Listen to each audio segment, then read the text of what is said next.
na nuru yako ikapate kuangaza tena katika mioyo yetu na katika fahamu zetu, kutufundisha itupasavyo kuwa mbele zako na kutembea mbele zako, mfalme mwema, katika jina la Yesu. Naomba tena katika jioni leo unijalie kunyenyekea tena, uniwezeshe kunyenyekea mbele zako Baba mtakatifu, ili ya kwamba uweze kunisaidia kusikia kutoka kwako na kuona katika moyo wako na kusema yaliyo ya kwako na yatokao katika moyo wako kwa msaada wa Roho Mtakatifu, ili nifundishe kanisa lako iliyo kweli yote kwa ajili ya utukufu wako. Nijalie neema hiyo na unifunike kwa Roho wako Mtakatifu, katika jina la Yesu ninaomba nikiamini. Amen. Amen. Bwana Yesu asifiwe. Kristo Yesu asifiwe. Amen. Wangapi wana matarajio ya kupata kitu jioni ya leo? Barikiwe sana. Na mimi pia nina matarajio hayo ya kujifunza kutoka kwa Mungu na kupokea kutoka kwa Mungu. Bwana asifiwe. Tuendelee. Jana nilikuwa nimeenda kwenye kipengele cha pili baada ya kumaliza kipengele cha kwanza cha tafsiri mbalimbali za neno kweli. Kwa wale ambao mmekuja kwa mara ya kwanza, tuna semina na somo tunalojifunza linaitwa Mtaifahamu Kweli. Ndio kichwa cha semina yetu, kinaitwa Mtaifahamu Kweli. Na tulitumia muda wa mwanzo kutafsiri neno kweli kutoka katika tafsiri tofauti tofauti ndani ya Biblia na pia kwenye kamusi mbalimbali. Na jana nikaenda kipengele cha pili kilichokuwa kinasema kweli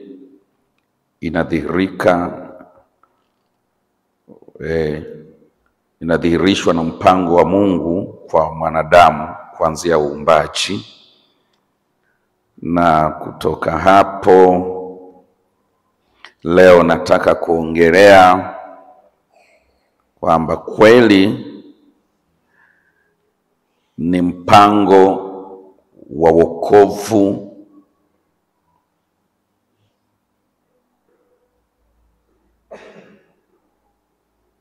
na kweli ni Yesu Kristo, na kweli inafunuliwa katika Yesu Kristo. Kweli ni mpango wa wokovu, kweli ni Yesu Kristo, na kweli inadhihirika katika Yesu Kristo. Bwana Yesu Kristo asifiwe. Haleluya, haleluya. Kama nilivyokuwa nimesema jana, Biblia inatuonyesha, na ndicho tulichoona jana, kwamba wakati Mungu anaumba, alianza kwa kufanya matengenezo ya uharibifu uliokuwa umetokea. Tunaona kwamba Mungu anaanza kwenye nchi ambayo ni ukiwa, ni utupu, tena haina sura, haina umbile maalum, haina umbo maalum. Kwa lugha nyingine wanasema ni formless, haina umbo maalum. Biblia ya Kiswahili imesema ni ukiwa, ni utupu na ni ukiwa. Mungu alipoanza matengenezo alihakikisha vitu vya msingi vipo, na hiyo ndio kanuni ya Mungu. Mungu anapofanya mahali popote matengenezo, lazima hivyo vitu viwepo na itakuwa hivyo milele. Roho wa Mungu lazima wepo. Hakuna matengenezo yoyote ya kiroho mahali hapana Roho Mtakatifu. Tunakwenda pamoja? Hakuna matengenezo yoyote ya kiroho mahali Roho Mtakatifu hajahusika, na Roho Mtakatifu hajapata nafasi ya kufanya kazi. Haiwezekani. Jambo la pili ni neno lake. Biblia inaposema Roho wa Mungu akatulia juu ya vilindi vya maji, na Mungu akasema, maana yake Roho Mtakatifu pamoja na neno la Mungu. Haleluya! Hakuna mahali panatokea matengenezo ya kiroho mpaka pawepo na neno la Mungu. Roho Mtakatifu, neno la Mungu. Vinginevyo tutaanza kubumbabumba vya kwetu. Haleluya! Kama vya Adam na Hawa, walipoona mambo yameharibika wakaenda kushona majani ya miti. Haleluya! Maisha ya tunapoteza kitu halisi. Kama mlifuatia nilipokuwa natoa tafsiri za neno kutoka kwenye zile kamusi mbili, ile ya Biblia na ile ya Kiingereza ya Macmillan, neno uhalisi lilitawala. Kweli lazima iwe inaongelea uhalisi wa jambo. Bwana Yesu asifiwe sana. Kwa jambo lolote lile likitaka litengenezwe la kiroho, Roho Mtakatifu asihusike, neno la Mungu lisihusike. Hata kama ni mtu anataka kutengeneza maisha yake, halafu Roho wa Mungu asihusike na neno la Mungu lisihusike, chochote kitakachofanywa ni bandia, ni akili za watu, ni tungo tu. Nafikiri hii ndio ina shida. I don't think. Bwana Yesu asifiwe. Kifanyika kingine tofauti na hapo, huo ni ubunifu tu wa mtu, ni matungo tu. Haleluya! Si halisi. Chaweza kwa muda kikaonekana kama watu wanakifurahia, kimekuwa kizuri, lakini kuhakikishia hakitadumu, kwa sababu sio halisi. Haleluya! Na chochote kisio halisi sio cha kweli. Bwana Yesu asifiwe. Bwana Yesu Kristo asifiwe sana. Jamani, mpo kanisani? Haleluya, haleluya. Si halisi. Na kwa hiyo Biblia inasema, Mungu akasema sasa iwe nuru. Neno la Mungu katika uwepo wa Roho Mtakatifu likasema iwe nuru. Nikawaambia nuru ile sio nuru kama nuru unayoiona kutoka kwenye jua. Ni nuru ambayo ilikuwepo na jua halipo na iko duniani. Ni nuru inafanya dunia haiko gizani, lakini hakuna jua. Unafikiri chanzo cha hiyo nuru ni nini? Haleluya. Ukitaka kujua chanzo cha hiyo nuru, ni wasomea misali kadha wa kadha kwenye vitabu vya Agano Jipya. Haleluya.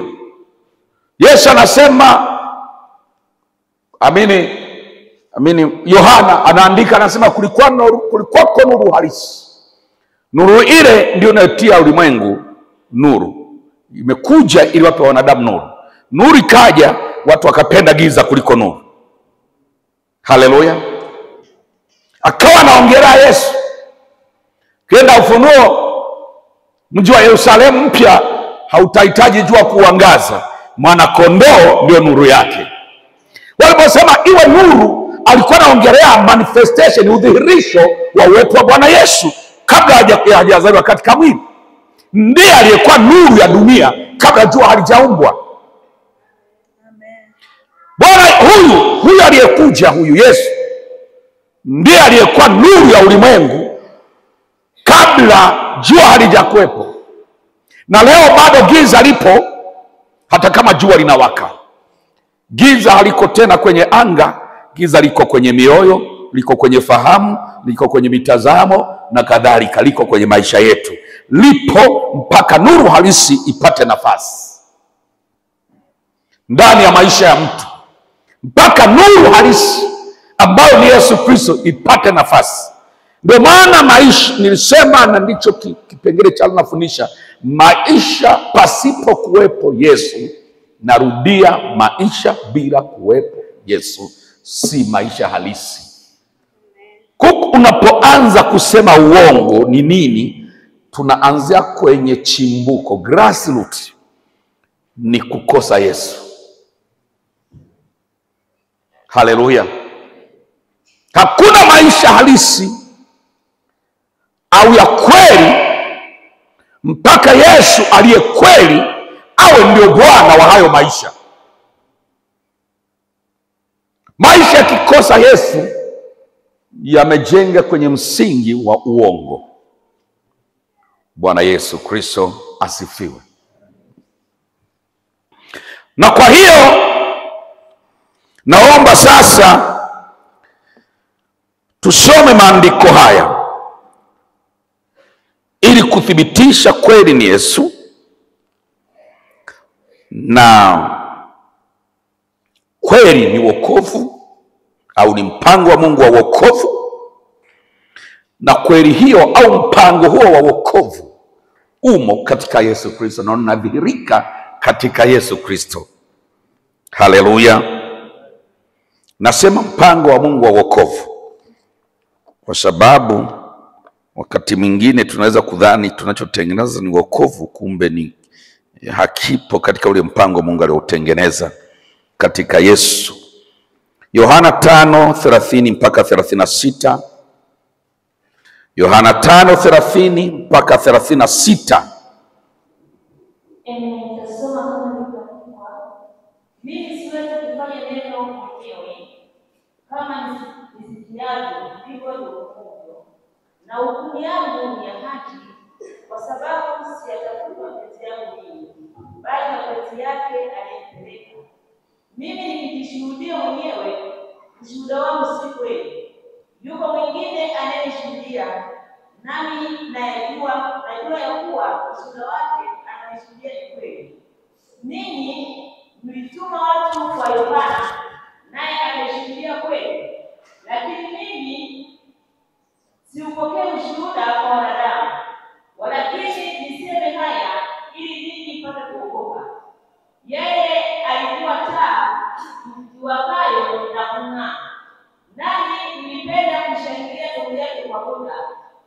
Lakini ushuhuda nilionao mimi ni mkubwa kuliko ule wa Yohana, kwa kuwa zile kazi alizonipa Baba ili nizimalize, kazi hizo zenyewe ninazozitenda zanishuhudia ya kwamba Baba amenituma. Amen. Bwana Yesu asifiwe. Msikize Bwana Yesu anavyoongea. Bwana Yesu anajishuhudia kwamba unapokuwa unasema kweli, umesema mimi. Haleluya. Unapokuwa unasema kweli ni nini? Umesema mimi. Kwamba mimi ndiye kweli. Na anasema Yohana alikuja, akaja, watu wakatuma kwa Yohana kumuuliza, wewe ndio Kristo au tuendelee kutarajia? Yohana akasema, mimi sio Kristo, mimi ni sauti ya mtu anayelia nyikani, itengenezeni njia ya Bwana, yanyosheni mapito yake. Haleluya. Walimuuliza maswali kadha wa kadha, unani wewe Elia, unani nani na nani? Akasema, mimi siye, mimi ni sauti. Haleluya. Akashuhudia kwamba Kristo anakuja. Akawaambia watu, yuko anayekuja nyuma yangu, ana nguvu kuliko mimi, sistahili kulegeza hata gidamu ya viatu vyake. Ninabatiza kwa maji, lakini yeye atabatiza kwa moto na kwa Roho Mtakatifu. Haleluya, haleluya. Ana nguvu kuliko mimi, ni mkuu kuliko mimi. Kumbe kwa kushuhudia hayo, Yesu anasema Yohana alishuhudia kweli, alishuhudia ile kweli. Alichokuwa nakiongea ni ile kweli. Alikuwa anamshuhudia yeye aliye kweli. Na siku alipokuja Yordani ili abatizwe, Yohana akimwona kwa mbali anakuja, akiambia watu walikuwa pamoja naye, tazama mwana-kondoo wa Mungu aichukuaye dhambi ya ulimwengu. Watu wakamwona Yesu anakuja, na Yohana ameshamshuhudia, huyu ndiye yule mwana-kondoo wa Mungu anayechukua dhambi ya ulimwengu. Bwana Yesu asifiwe. Bwana Yesu asifiwe sana. Sasa Yesu hapa anaongea, anasema Yohana alitoa ushuhuda ambao ni kweli, na mimi ushuhuda huu na ushuhudia, na sijishuhudii mwenyewe. Yuko anayenishuhudia, ni yule aliyenituma. Bwana Yesu asifiwe sana. Kwa sababu nikijishuhudia mwenyewe, ushuhuda wangu si kweli, lakini yule anayenishuhudia, najua ya kuwa ushuhuda wake anaonishuhudia ni kweli. Bwana Yesu asifiwe. Kwa unaposema tuifahamu kweli, lazima tuwe tunaongelea habari ya Yesu. Haleluya. Na mpango wake wa wokovu uliodhihirishwa katika Yesu kwa kazi ya msalaba. Haleluya. Kwa tunaposema kweli ni mpango wa wokovu na ni Yesu, na imefunuliwa katika Yesu, sisi kama waamini, nini inatutaka? Inatutaka yafuatayo kama waamini. Moja, hii inatutaka kama waamini tukae katika Yesu. Haleluya. Mwamini yeyote au mtu yeyote asipokaa katika Yesu, hakai katika kweli. Kwa hiyo natoka sasa nianze kukutazamisha kwa kukupanua uelewa. Kabla hujanyosha mkono, ndugu yule ni nabii wa kweli, au na yule naye ni nabii wa uongo, sawa? Yule ni mchungaji wa uongo na yule wa ukweli. Lile kanisa ni la uongo, la kweli hili. Haleluya. Na kadhalika na kadhalika, kwa kunyosha kidole. Je, unajua kweli ni nini? Bwana Yesu asifiwe sana. Au unasema yule ni uongo, wakati huo na wewe mwenyewe hauko katika kweli? Sawa sawa. Kwa sababu mtu yeyote asipokaa katika kweli, kinyume cha kweli ni uongo. Si ni sawa? Kwa akaa katika uongo. Bwana Yesu asifiwe sana. Kama hakai katika kweli, maana yake akaa katika uongo. Kwa utaanza kugundua jambo hilo ni pana kuliko kuona mtu fulani na praktisi zake za ibada na imani yake. Inahamia mpaka kwenye mtindo wa maisha na tabia ya mtu. Kwa sababu yuko aliyeokoka na imani ya kanisa lake ni imani ya kweli, lakini yeye mwenyewe hayumo katika kweli. Kama ambavyo niwahi kusema siku nyingine, yupo aliyeokoka, kanisa lake ni miongoni mwa kanisa yanaitwa makanisa ya kiroho, lakini yeye mwenyewe sio wa kiroho. Hilo mnakubaliana na mimi? Ameokoka, kanisa lake la kiroho, yeye mwenyewe si wa kiroho. Haleluya. Ndivyo inawezekana imani ya kanisa la mtu ikawa ya kweli, lakini yeye asiwe wa kweli. Yeye akawa na uongo, maisha ya uongo, japokuwa kanisa naloamini yeye ni memba wa humo lina imani ya kweli. Bwana Yesu asifiwe. Kwa kabla hujasema ile ni imani isiyo ya kweli na ile sio ya kweli na sio ya kweli, anzia mahali fulani padogo sana. Kweli ni nini? Haleluya. Utakuja kugundua mtu aliye katika uongo anamwambia mwingine yumo katika uongo. Bwana Yesu asifiwe sana. Haleluya, haleluya. Haleluya, haleluya. Ili tuitwe tunakaa katika kweli, lazima tuwe tunakaa katika Yesu. Yesu alisema Yohana 15, mimi ni mzabibu, lakini sio mzabibu tu wa kweli. Maana kuna na mizabibu mingine mwitu. Si mnaelewa jambo hilo? Ulishasoma Yohana Isaya sura 5. Isaya sura 5 anasema niimbe wimbo wa mpenzi wangu. Hebu tusome hapo kidogo. Isaya sura 5. Na nimeimbia mpenzi wangu wimbo wa mpenzi wangu katika habari za shamba lake la mizabibu. Mpenzi wangu alikuwa na shamba la mizabibu vilimani penye kuzaa sana.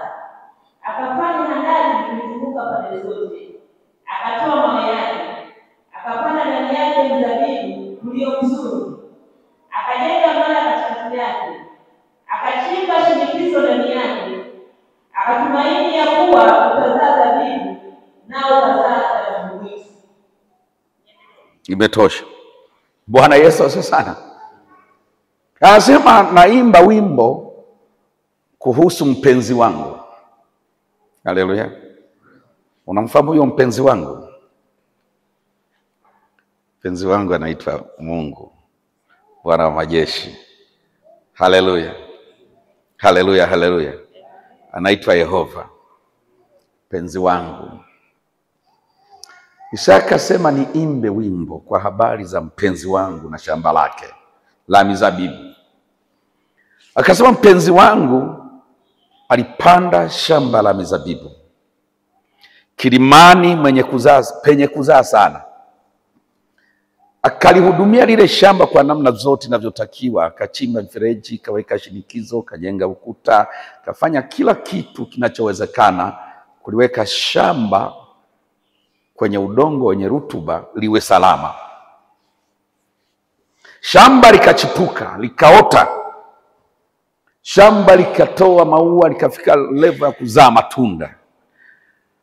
Lakini alipokwenda kuangalia matunda, akakuta mzabibu mzuri aliyoupanda kwenye shamba zuri kilimani penye kuzaa sana, na kalihudumia kwa huduma zote zinazostahili shamba kuwa salama. Matunda yamekuwa matunda ya mzabibu mwitu. Haleluya. Unaona kuna kitu kinaitwa matunda.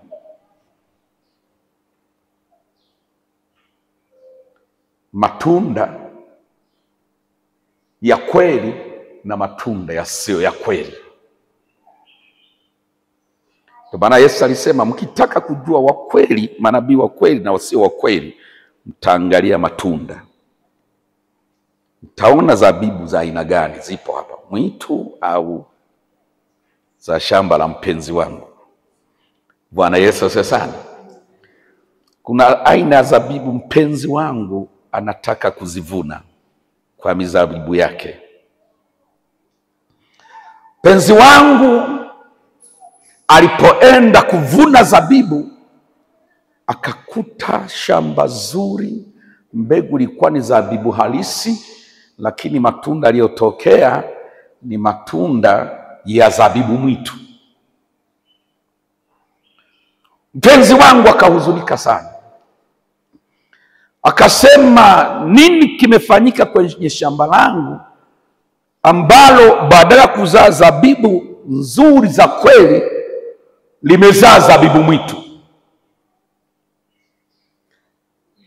Akasema ni kazi gani mimi sikufanya kwenye hili shamba? Mbona nililima vizuri? Mbona nilihakikisha udongo ni mzuri tena wenye rutuba kilimani penye kuzaa sana? Mbona alichimba shinikizo, nikaweka nini handaki, nikajengerea, nikahakisha na ukuta nimezungushia wanyama wasiingie. Nini kimesababisha shamba langu badala ya kuzaa zabibu za kweli limezaa zabibu mwitu? Akasema, niambieni ni kazi gani sijafanya kwenye hili shamba langu la mizabibu mpaka linanizalia zabibu mwitu? Akasema, sasa niwaambie nitakachofanya. Nitaliondolea kitaru chake, nitaliondolea boma lake, ukuta wake, nitaliacha likanyagwe, kwa sababu limenizalia zabibu mwitu. Kwa kuna jambo linaitwa matunda. Unaweza kwanza kuona kumbe unapozungumza tofauti ya kweli na uongo, usiangalie tu kanisa linaamini labda kipentekosti kama unavyoamini. Ukisoma misingi yote ya imani unaona upentekosti mzima mzima. Imani ya kweli, hili kanisa la imani ya kweli. Nenda zaidi, angalia matunda. Sawa sawa, watu wa Mungu. Shamba zuri, mbegu nzuri, matunda, zabibu mwitu. Shamba ni zuri, udongo ni mzuri, mbegu iliyopandwa ni zabibu ya kweli. Mpaka mpenzi wangu anashangaa, inakuwaje mbegu ya kweli imetoa matunda mwitu? Mbegu niliyopanda ni mbegu ya kweli, lakini ilipokuja kwenye kuzaa yakazaliwa matunda mwitu. Hivi hayo mambo hayatokei? Haleluya! Hivi damu ya Kalvari iliyotuokoa ina dosari yoyote? Mkulima anajiuliza, haya nayo yametokea wapi? Na hata sisi wachungaji wakati mwingine, ingawa sio Mungu, tunajiulizaga, mbona haya mambo mengine sijayafundisha? Ninyi mnayatoaga wapi? Hamjawahi kunisikia hata mimi mwenyewe naongea hivi. Naona kuna watu wanaishi vitu sijavifundisha wanavyo, na vingine sivioni. Lakini ningeamua siku kama Jumapili kila mtu yupo, nikakagua mikoba, nisingeshangaa kukuta kuna walio na udongo, walio na vichupa vya mafuta vya kwenda kunyunyizia mahali, wanasali hapa, wana imani sijawahi kufundisha. Wametoa wapi? Haleluya! Wamo wanasema Sentozi mchungaji wangu, kanisa langu Ligirigari, lakini na kichupa kwenye. Umetoa wapi? Hiyo imani umetoa wapi? Jina la Yesu libarikiwe. Haleluya! Unakuta mtu anatengeneza matunda ambayo hayatoki kabisa kwenye mbegu iliyopandwa. Mbegu ilipandwa nyingine, matunda mengine. Akawa nashangaa, mpenzi wangu, shamba langu nilipanda zabibu nzuri, mbona matunda ni ya pori? Haleluya! Mbegu nzuri kabisa, halafu inatoa matunda pori. Haya matunda pori yametokea wapi? Bwana Yesu asifiwe sana. Kwa unaweza kugundua kwamba tunapotaka jambo la kweli na uongo, tunahitaji uchambuzi mkubwa kuliko tunavyodhania. Unapokuwa unataka kuongea kweli ni nini na uongo ni nini, unahitaji uchambuzi wa kina kuliko tunavyofikiria. Kuna uongo mwingi tunauishi, halafu tunanyoshia kidole mtu mwingine, yule mwongo. Na sisi tunakaa ndani ya uongo, wala hatukai katika kweli, lakini tunanyosha vidole kwingine, uongo ule. Kumbe uongo unaishi na sisi. Haleluya, haleluya. Bwana Yesu asifiwe. Kwa hiyo ili mtu aseme mimi nakaa katika kweli, lazima awe anakaa katika Yesu, kama mpango wa wokovu ulivyoplani watu wakae katika Yesu. Wokovu si jambo lilishitukizwa. Wokovu ni kitu kilipangwa toka misingi ya dunia haijakuwepo. Mpango wa wokovu ulitengenezwa na uliandaliwa. Na utakuwaje? Na utakuwa wa aina gani? Utakuwa wa neema, hautakuwa wa kisheria, utakuwa wa upendo, kila kitu yani kimo ndani ya mpango. Tumekuja kuingia kwenye mambo yaliyoandaliwa kimpango tangu mwanzo wa kuumbwa kwa misingi ya dunia. Mnaelewa ninachosema? Kwa tukisema mpango wa wokovu, hatuubuni. Kuna watu wanajaribu kutengeneza wokovu wa kubuni wenyewe. Hatubuni wokovu. Mpango wa wokovu uliandaliwa zamani. Sisi ni kupita ndani ya huo mpango. Mpango wa wokovu uliandaliwa zamani sana. Ni kujifunza mpango wa wokovu na tukaishi ndani ya huo mpango. Tunakuta tunajaribu tengeneza wokovu, kila watu wanatengeneza kila design ya wokovu. Hii dunia ina mambo mengi sana. Tunaunda kila design ya wokovu. Bwana Yesu asifiwe sana. Kumbe wokovu ulipangwa tangu mwanzo wa kuumbwa kwa misingi ya dunia. Wokovu ulipangwa utakuwa aina gani, utadhihirikaje kwa watu. Haleluya. Bwana Yesu asifiwe. Bwana Yesu Kristo asifiwe sana. Lakini pia imani ya mtu anayekaa katika kweli lazima ijengwe, iwe imejengwa katika jina la Yesu. Katika jina la Yesu. Usijenge imani kwenye kitu kingine chochote. Jenga imani yako katika jina la Yesu. Na namna ya kuishi imani hiyo lazima izingatie neno lake. Imani chanzo chake ni kusikia. Na kusikia ni kwa neno la nani? Sio neno lingine. Neno la Kristo tu. Tutakuwa pamoja. Imani ambayo mtu anayekaa katika kweli anayo na anatakiwa kuishi ndani yake ni imani iliyojengwa kwa jina, ndani ya jina la Yesu au juu ya jina la Yesu na neno lake. Imani chanzo chake lazima kiwe kusikia, sio kila neno. Neno la Kristo. Haleluya. Si kila neno. Neno la Kristo. Bwana Yesu asifiwe. Sasa hii siku hizi Bwana,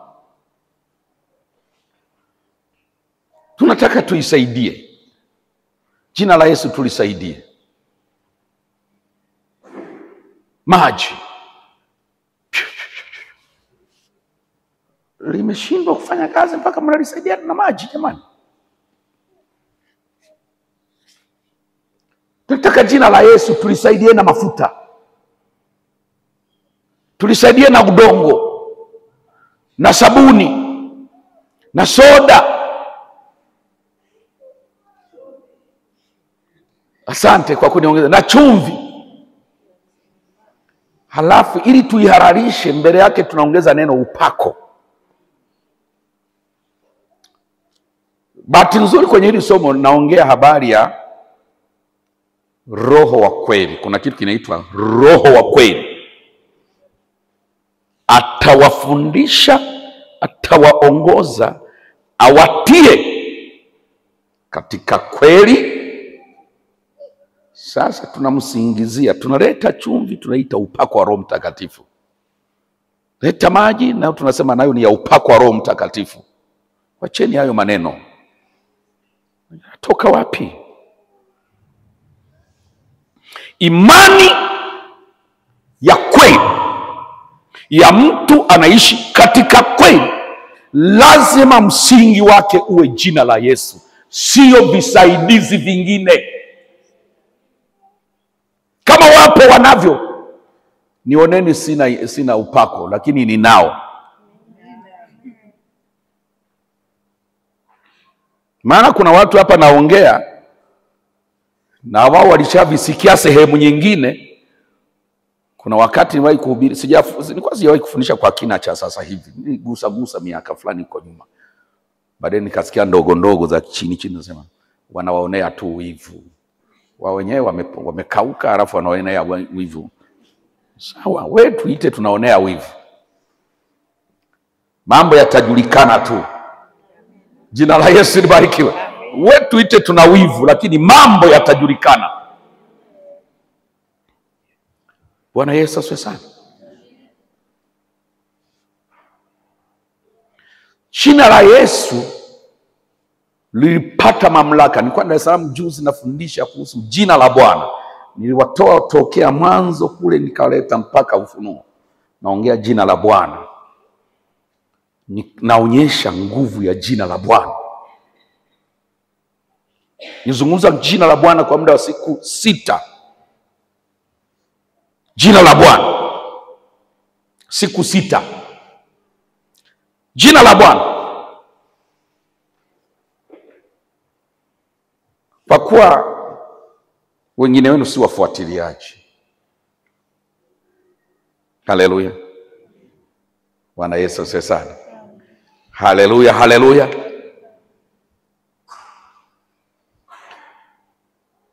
Kwa hiyo watu wameanza kuita vitu vingine vije vilisaidie jina la Bwana, maana halitoshi. Wanataka jina la Bwana lisaidiwe na maandiko yapo. Watakwambia, kwani Yakobo aliandika mtu wa kwenu akiwa anaumwa aite wazee wa kanisa waje wampake mafuta kwa jina la Bwana. Okay, tukubaliane. Na mitume ya Yesu si walipaka mafuta watu? Bwana Yesu asifiwe sana. Lakini niwaulize, walipaka mara ngapi? Haleluya. Ni mtu tu alipokuja tumisha kapata ufunuo hapa ni tumpake mafuta akafanya hivyo. Siku nyingine hawakufanya hivyo tena. Siku nyingine kilikuwa ni kivuli tu, wanapita zao, vivuli vinawaponya. Bwana Yesu asifiwe sana. Siku nyingine anasema sina fedha wala dhahabu, nicho nacho nakupa. Wanamuinua kwa jina la nani? La Yesu. Hakuna kitu hawakufanya kitu tunachofanya leo. Hawakukifanya. Na hata hizo mara moja walizofanya hawakuuza. Wewe ndio maji ya upako ufikiri ni ya bure. Unayanunua kwa bei kubwa kuliko ya dukani. Sasa ninyi mnadanganywa na mfanya biashara. Mtafanya biashara zake mnaita upako. Chumvi unainunua kwa bei kubwa kuliko bei ya dukani, alafu unaita ya upako. Haleluya. Haleluya. Sisimo ni mchawi, alitaka kununua upako, akamwambia potelea mbali na fedha zako. Vipawa vya Mungu haviuzwi kwa fedha. Potelea huko na fedha zako. Siku hizi tunasema kisipofika kiwango kadhaa upako upati. Hii tumetoa wapi? Bwana Yesu asifiwe sana. Wengine hawasomi Biblia kabisa. hawashiki neno, wao wanasubiri kuota tu. Kesho ufunuo umekuja, hakuna kula nyanya. Kesho umekuja mwingine, kuleni samaki wasio na wagamba. Kesho umekuja ufunuo mwingine, tambaeni. Mwingine kesho, kuleni nyasi, Bwana amenionyesha. Hawako kwenye Biblia tena, ni ufunuo ndoto, ufunuo ndoto, ufunuo ndoto. Wameacha Biblia kabisa. Ni mpishano tu wa ndoto. Ukizisikiliza mpaka unashangaa anayeongea hivi naye ni nani? Unagundua watu wanasikiliza sauti sio zenyewe. Haleluya. Hawashauriki, hawafundishiki. Mimi naamka, Mungu ameniambia mwezi huu nisiende kanisani, nikamsikilize. Wewe unaanzisha Biblia gani? Biblia imesema kanisa la Mungu, watu wa Mungu wanajengwa na kukamilishwa kupitia kanisa. Wewe utaratibu wa kutoka kwenye kanisa ujengewe nje ya kanisa umeutoa wapi? Haleluya. Mungu amenikataza mwezi huu hakuna kwenda kanisani, amesema mimi nikae na yeye. Wacheni hayo maneno.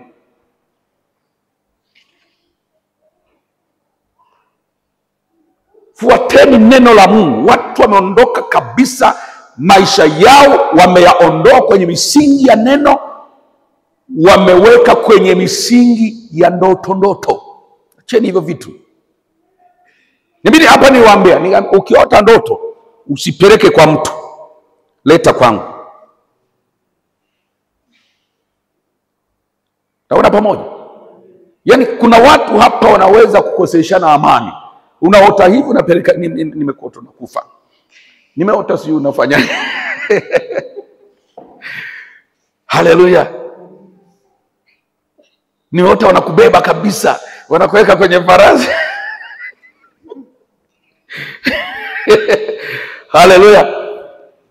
Watu wanaishi wanakosa amani kwa sababu kuna watu wanatembeza kuambiana nimeota hivi, nimeota vile, nimekuotea vile. Wacheni hayo maneno. Nimesema ukiotea mtu leta kwangu. Na nasema tena, nisije nikasikia mtu anaotea mtu anampelekea kumtisha. Unaotea mtu niletee mimi ndio mchungaji wake. Mnaelewa ninachoongea? Mimi ndiye mchungaji wake. Umeota na filisika, njoo niambie mimi. Umeota na kufa, njoo niambie mimi. Hivi unategemea nini wewe ndio uambie nimeota unakufa? Hivi unategemea nini kizaliwe?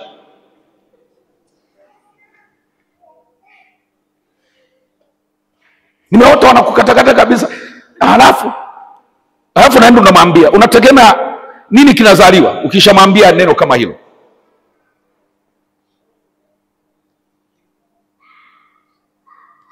Bwana Yesu asifiwe sana. Nisije nikasikia mtu anaotea mtu anaenda namwambia. Ukiotea mtu niambie. Ukiniotea mimi niambie. Bwana Yesu asifiwe sana. Wengine wakiota hajui kutafsiri, wanaanza majungu. Unamwona fulani, nimemwota kabisa yuko uchi. Yaani yule kama sio mwanga anaweza kuwa mzinzi yule. Nani kakwambia ndio maana ya hiyo ndoto? Wewe unajua kutafsiri ndoto?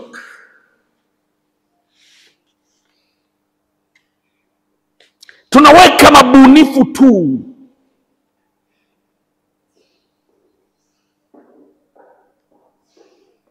Na hii kwa tunatembea kuuliza, utadanganywa sana. Maana kuna watu hawapendi kuonekana wameshindwa kutafsiri ndoto. Ni kama waganga. We mganga mpelekee shida, lazima kuambie shida ni fulani. Kuna mtu mmoja alitriki mganga akamwambia, kuna mtu mmoja ni jirani yangu, namuona kama ananisumbua. Akaanza kumsema tena yule yana atakumaliza. Usipokaa vizuri anakumaliza. Hebu nipe jina lake. Akampa jina la mtoto wake aliyekuwa amembeba mgongoni. Huyo tena ni mbaya mno. Kumbe mtoto wake yuko hapa mgongoni. Sasa kuna watu hawataki kukubali kwamba hii ndoto nimeshindwa kuelewa maana yake. Shenda kumuuliza nimeota hivi, mimi nimeshindwa kuelewa maana yake, lazima kwambie, na watakudanganya. Haleluya. Kwani kama Mungu ametaka kusema na wewe, lazima kufumbe na halafu fumbuliwa na wanadamu. Kwa nini alikupa hilo fumbo asikufumbulie mwenyewe? Simwambie Mungu sijaelewa, nifumbulie. Na kiwa hasemi siwache.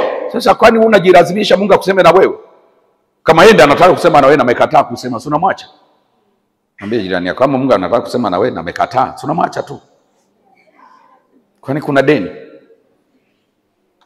Mungu amekupa ndoto, ana ujumbe, unamuuliza sijaelewa.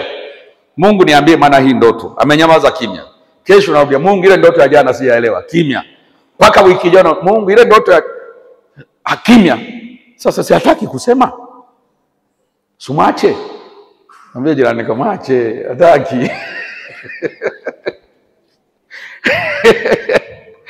Bwana Yesu asifiwe. Mwache. Sio nataka kuwa kama Sauli. Sauli alienda kuuliza habari za vita. Wafilisti wamemkabili kwa nguvu. Enda kuuliza Bwana kimya. Uliza Bwana kimya. Wa manabii anawaambia jamani, hebu niambieni Bwana anasemaje? Manabii wanasema hatujapata ufunuo wote, hakuna hata ndoto. Hii vita imekuwa fumbo, hata Mungu hajatuambia chochote. Anaenda si kwa watu gani? Hakuna. Makuhani walikuwa wanavaa kitu kinaitwa Urim na Thumimu. Wakaenda kwa makuhani, hebu kwa hizo Urimu zenu na Thumimu zenu, hebu nielezeni hii vita Bwana atuelekeza maelekezo gani? Wanamwambia hamna lolote, Mungu hajasema chochote. Misha akasema hii. Alafu ni siku juzi tu alikuwa ametoa amri wachawi wote wafanyeje? Wauawe. Sasa mchawi mmoja sio alijificha wapi? Akawa amenusurika. Jamaa baada ya kuona Mungu haongei muda wote, kaanza kuuliza jamani, hakuna mchawi amesalia? Wakamwambia kuna mmoja alijificha huko Endori. Nipelekeni. Biblia inasema akajibadilisha mavazi, akajifanya mteja, sema mteja. Akajishusha kutoka kwenye mavazi ya kifalme na magari ya kifalme na kila kitu cha kifalme, akaenda kwa akavaa kimteja wa mganga. Haleluya. Kaenda kama mteja wa mganga. Kaenda kwa mganga. Mganga kama angalia, nataka kukujibu. Alafu nataka watu ndio wakujibu. Si unaona kuna shida tayari?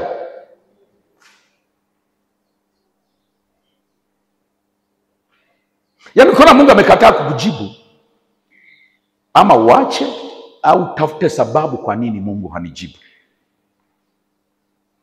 Lakini kwanza kutafuta majibu kwa watu, ubahatike unapata watu walioko rohoni wakuongoze kwa usahihi. Vinginevyo hutakosa wa kukudanganya na kukupotosha. Mnaelewa ninachosema? Usipobahatika ukakutana na watu wana roho wa Mungu wakakuelekeza vizuri, na kuhakikishia hutakosa watu wa kukupotosha. Mmeelewa ninachosema? Kwa hiyo imani yetu ijengwe katika jina la Yesu, na ijengwe kwenye neno. Imani, kila mtu ajenge imani yake kwenye neno la Mungu. Tusijenge imani kwenye vitu vingine. Hiyo vingine ni visaidizi. Ndoto na maono ni visaidizi, lakini sio msingi wa imani. Msingi wa imani uko kwenye neno. Haleluya. Kwa ndoto na maono, Mungu anatumia lugha ya ndoto na maono kusema nasi, lakini hatuwezi kugeuza ndoto ikawa msingi wa imani. Mmeelewa ninachoongea?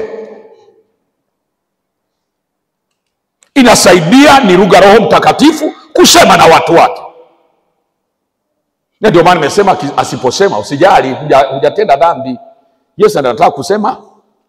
Sasa kama ameacha, na kwenda pamoja, wewe unasumbuka nini? Yeye ndiye alitaka kusema, ndio kaleta ndoto. Unamuuliza Mungu, niambie hii ni nini? Amekataa kusema. Sasa huyu deni lako liko wapi? Unakosa hapo, unakosa. Hajasema basi. Jina la Yesu libarikiwe. Kama nataka kusema atasema. Kama imekuwa ngumu, baada atakurahisishia, atatumia lugha unayoielewa, lakini atasema. Ukimforce Mungu kusema na si wakati wake kusema, atasema mwingine na utadhani Mungu amesema. Itasema sauti nyingine na utadhani ni sauti ya Mungu.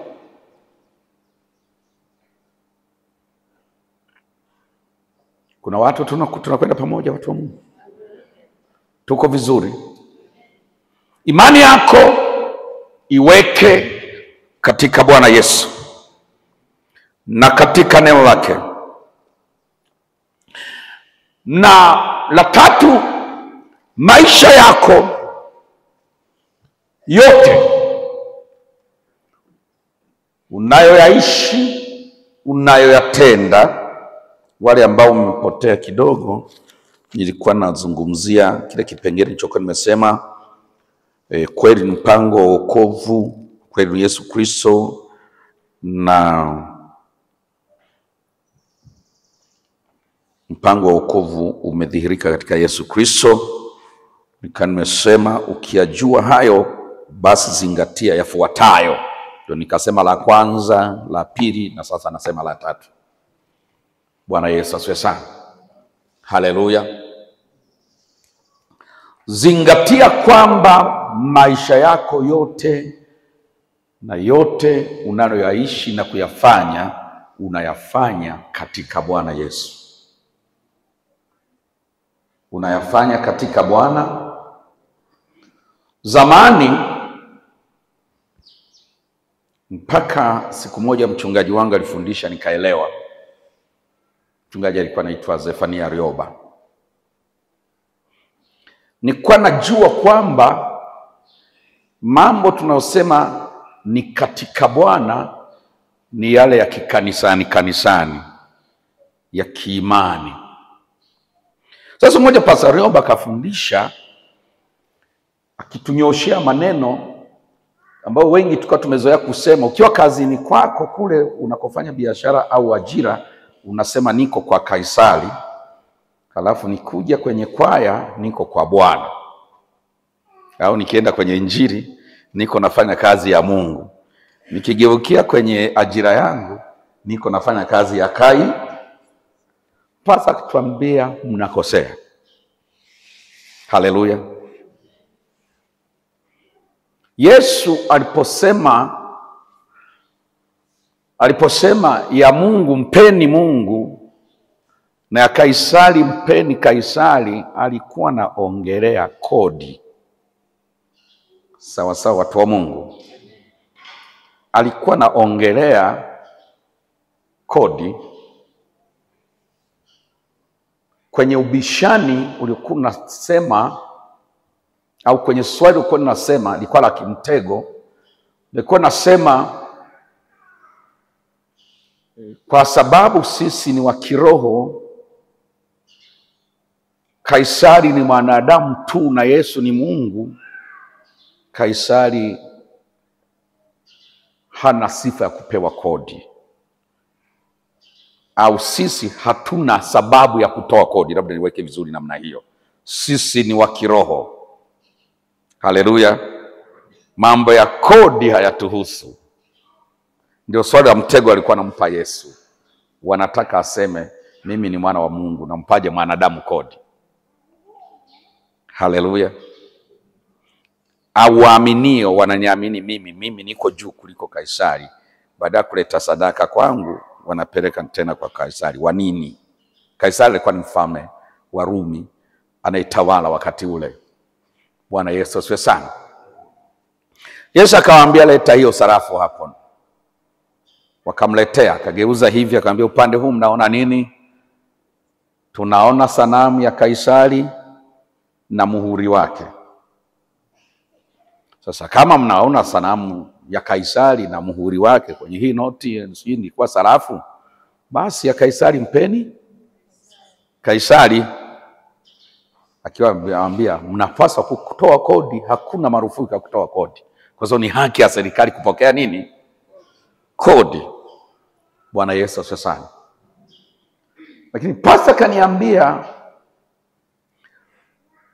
unapokuwa umo katika Yesu, kila kitu kwako ni ushuhuda, inatangaza jina la Bwana.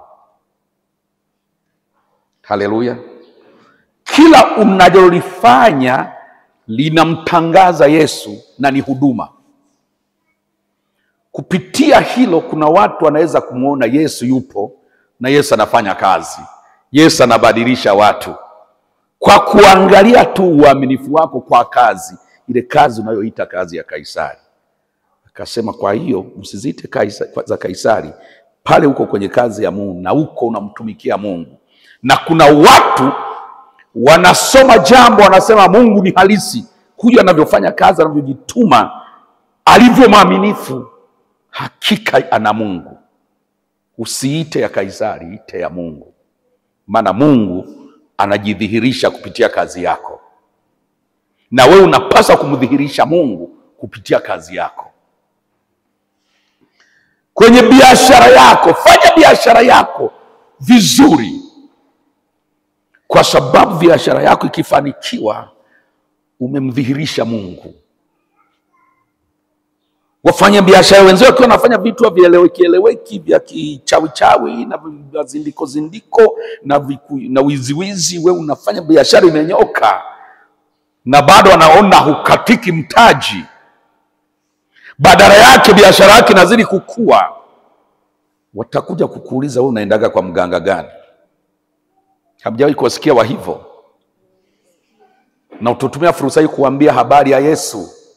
Je, haijawa kazi ya Mungu? Biashara yako haijawa kazi ya Mungu? Tayari imeshakuwa kazi ya Mungu. Na wewe kwa biashara yako umefanya kazi ya Mungu. Bwana Yesu asifiwe sana.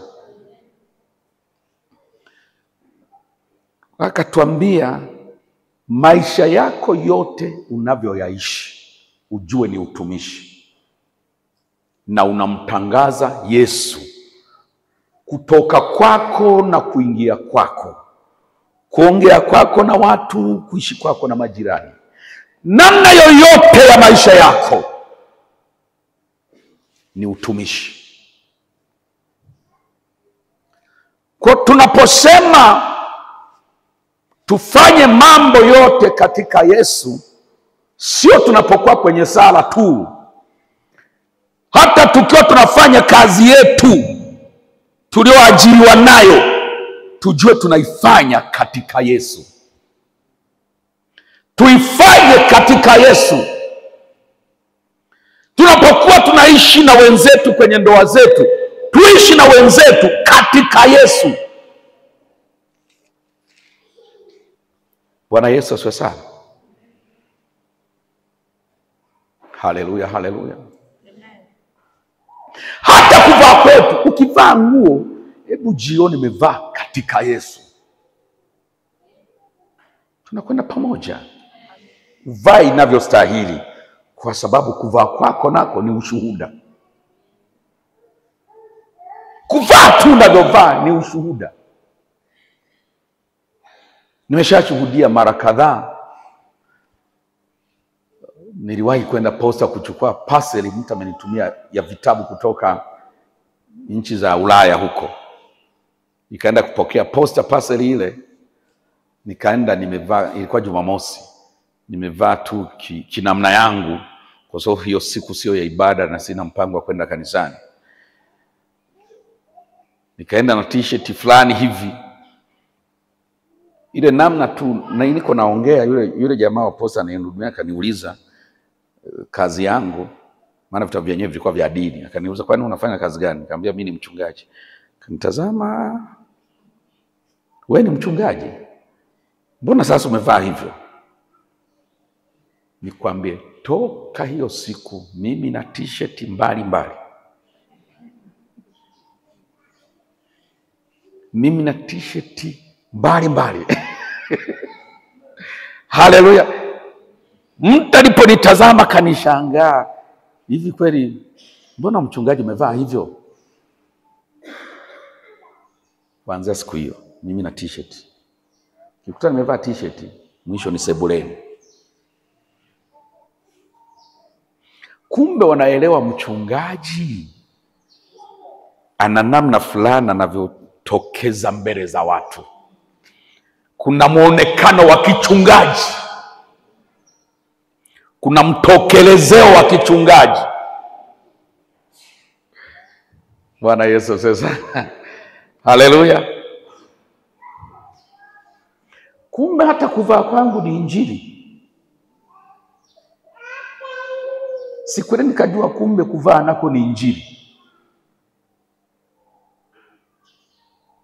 T-shirt ninazo, nazivaaga mara moja sana. Niko chumbani au nimeenda safari, nachukua t-shirt moja, naweza kuivaa, nimetoka bafuni, nimo chumbani, inaishia humo chumbani, hotelini. Haiwezi kutoka mbele ya mlango wa hoteli. Siwezi kwenda restaurants kupata lunch au breakfast nimevaa t-shirt. Siwezi, inaishiaga chumbani. Nikiivaa nimemaliza kujifuta na taulo, nimo chumbani, inaishia hapo.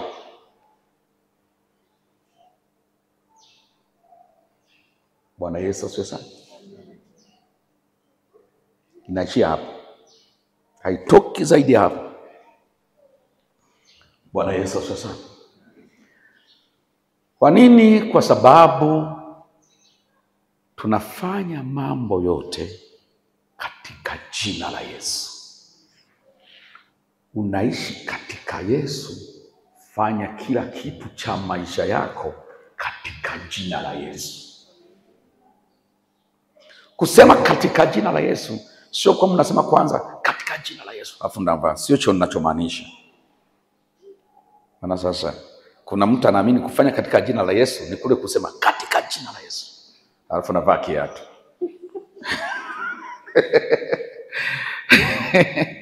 Bwana Yesu asifiwe sana. Ni kujua nimo katika Yesu, maisha yangu yote na yaendesha katika jina la Yesu.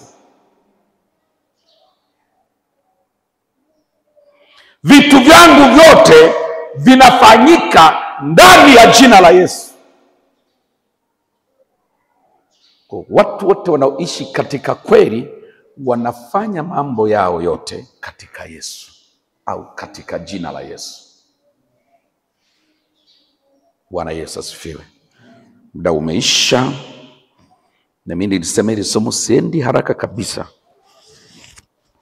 Kwa wale ambao kwenda haraka na kwa sauti kubwa na jasho jingi ndio upako, niliwaambia jana zamu hii nahubiri bila upako, kwa sababu sihubiri na jasho, wala sihubiri na sauti kubwa, wala sihubiri na rukaruka. Bwana Yesu asifiwe sana. Wala sihubiri haraka, wala sikimbizani na wiki kwamba somo liishe na wiki hii. Juzi nilisema lisipoisha wiki hii nitaendelea katikati ya wiki. Sasa jana nitafakari usiku, nikajua kuna watu hawatakuja, tutakuwa tunapishana. Nikasema kipande kitakachobakia nitakiendeleza semina ya mwezi ujao. Haleluya. Mambo yale yote nimesema nafundisha kwanza kweli, halafu nikishafundisha kweli ndio nitafundisha uongo. Kwa sababu tumekuwa tunakosa, kwa sababu tunarashi kuongelea uongo wakati hatujui kweli ni ipi, ili tutofautishe kweli na uongo. Sasa nimesema natumia muda mrefu kuzungumza kweli ni nini na tabia zake kweli ni zipi, ili baadaye nikija kusema uongo ni nini na tabia zake unaweza kutofautisha. Kwa inawezekana semina hii nikaishia tu kuongelea kweli, halafu semina ijayo nikawa ndio sasa naongelea uongo, kwa sababu nazungumza na watu wanaojua kweli. Haleluya. Kwa kabla sijamaliza, tuombe angalau kwa dakika chache. Kesho nitaendelea kufafanua zaidi kama kipengele sasa hili neno linaloitwa kukaa katika kweli. Nitalisemea na jinsi kweli inavyotuweka huru. Ndio kipengele cha kesho jioni. Kukaa katika kweli, kama mstari unavyosema, mkikaa katika neno langu mtaifahamu kweli na kweli itaweka huru. Takuwa naongelea tunavyoweza kuwa huru sasa kwa kitendo hiki cha kukaa katika kweli. Na kama Mungu atanijalia nikamaliza muda ukasalia, nitaongelea juu ya jambo hili linaloitwa Roho wa kweli na anavyotutia katika kweli yote. Lakini kwenye kile kipengele cha kwanza cha kukaa na kupata huru katika kweli, nitaongelea kitu kinachoitwa ndani mwake, nitaongelea kipengele kimoja kinaitwa kuipenda kweli. Na hicho nataka kila mshirika kijue. Kuipenda kweli. Nimesema katika Wathesalonike kwamba kwa sababu hawakutaka kuipenda ile kweli, Mungu aliwaletea nguvu ya upotevu wa uamini uongo ili wahukumiwe. Kwa chimbuko sio kupotea kulianza. Kupotea kulitokea kwenye kutokupenda kweli. Umeelewa vizuri? Kupotea sio chanzo. Watu wakipenda kweli na kuhakikishia hakuna atakayepotea. Lakini watu wasipopenda kweli, hata kama hawataki kupotea, watapotea. Kwa sababu Biblia inasema Mungu anachukia anapoona watu hawapendi kweli. Sasa akichukia, anaachilia kitu kinaitwa nguvu ya upotevu. Sio shetani anaachilia nguvu ya upotevu. Mungu anaachilia nguvu ya upotevu. Amesema akawaletea nguvu ya upotevu ili wauamini uongo wapate kuhukumiwa. Kwa ndio maana kesho miongoni mwa mambo nitasema, nitakazia kwa herufi kubwa jambo linaitwa kuipenda kweli. Kuipenda kweli. Kwa sababu usipoipenda kweli, utakuja kukutana Mungu ameendelea kutokufurahia, baadaye na kuacha tu, unakutana na nguvu ya upotevu. Anakuexpose kwenye nguvu ya upotevu. Unaanza kujikuta unaamini uongo. Na ukiamini uongo, kinachofuata ni hukumu. Bwana Yesu asifiwe sana. Kwa hiyo nitaisemea kesho. Kwa nimesema siendi haraka wala sina mpango wa kwenda haraka. Tafundisha tu pole pole, sikimbizani na muda. Nitakapokuwa naishia, nitaishia hapo. Tutakuwa tunaendelea. Tusimame.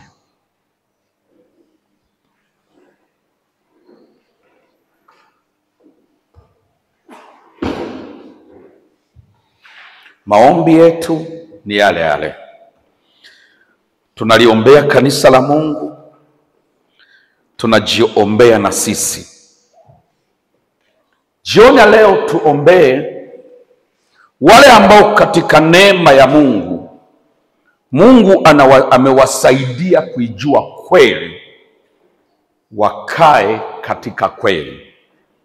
Kwa sababu tumeshuhudia wengi waliowahi kuifahamu kweli, baadaye wakaondoka kwenye kweli, wakaanza kuishi maisha na kufanya vitu ambavyo hata ukivitazama unaona uongo au udanganyifu, lakini walikuwa katika kweli. Paulo anasema katika Wagalatia kwamba mlianza katika kweli. Haleluya. Ni nani amewazuia msiamini kweli? Mahali pengine akasema mlianza katika roho, mbona mnamalizia katika mwili? Haleluya, haleluya. Kwa si ajabu mtu akaanzia katika kweli, lakini asiwe na uwezo wa kudumu katika kweli. Umenielewa vizuri? Kwa ombi la leo tunaliombea kanisa la Mungu na mwili wa Kristo kwa ujumla, wale ambao Mungu amewajalia kuijua kweli, wadumu katika kweli, wasije wakapotoka wakaondoka katika kweli. Waliojaliwa kuijua kweli waishi katika kweli, wakae katika kweli. Inua mikono yako, sema pamoja nami. Mwenyezi Mungu, asante kwa ajili ya neno, na kwa sehemu isiyokuwa ndogo imefanikiwa kuhamisha wengine, ikawaondoa katika kweli na ikawarudisha katika uongo. Baba, leo tunaomba kama kanisa na kama mwili wako, tukianza na sisi wenyewe, utusaidie katika jina la Yesu, tudumu katika kweli, tukae katika kweli, tuweze kustahimili vita vya dunia, vita vya mwili pamoja na shetani vinavyopambana siku kwa siku, mchana na usiku, kuondoa watu katika kweli na kuwarudisha katika uongo. Na sisi wenyewe mara nyingi sana, safari zisizohesabika, tumeingia katika hiyo vita, tumekutana na hukumu na ukali wa hiyo vita, vikitamani kutuondoa katika kweli na kutupeleka katika uongo kwa kutumia silaha za mwili, silaha ya dunia, roho ya dunia, mifumo ya dunia na shetani. Baba, tunaomba, tunasihi sana katika jina la Yesu, tusaidie Bwana, tusaidie Bwana kukaa katika kweli, tusaidie, tupe neema ya kudumu katika kweli, ya kuendelea katika kweli, ya kustahimili mashindano makubwa mengine yenye maumivu, lakini yasituondoe katika kweli. Tupe neema tena ya kustahimili mashindano makubwa, na baadhi ya hayo ni ya maumivu makali, lakini tusaidie tuweze kukaa katika kweli, tudumu katika kweli, tubakie katika kweli, katika jina la Yesu.